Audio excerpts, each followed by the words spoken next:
This is probably the best view from here.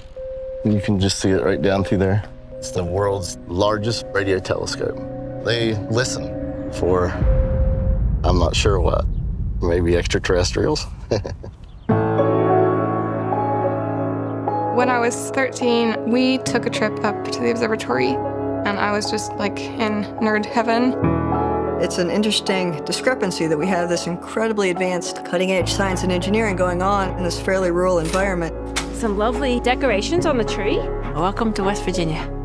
When I got here, I was told that there was no Wi-Fi here. AT&T cell coverage completely covers everywhere but that dot. The reason the telescope exists is because we're in a radio quiet zone. When you think about all that technology out there, all of that provides noise to our radio signals. If that signal's only coming once, and if your cell phone is on at that time, we might miss it. We have what's called an interference protection group he can scan for. Cell phones, even Wi-Fi. Oh, there's our first hit. They picked up an electric toothbrush one time. I do daydream a lot about what it would be like to work at Green Bank. I can just imagine making my own observations with a telescope. The proposed action is to substantially reduce the funding of the Green Bank Observatory. If the Green Bank Observatory were to close, it would have a devastating effect. I love the fact that my kids don't grow up holding onto these devices. They're missing the point if they think they're just studying stars, because they're shaping a lot of young minds.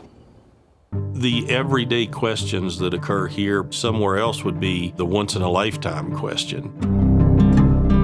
If we were to find that there was somebody else out there, we could learn how did they survive.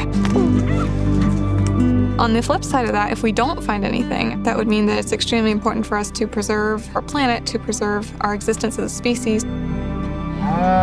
It's hard for me to understand why God would make this whole universe and put human beings in just one place.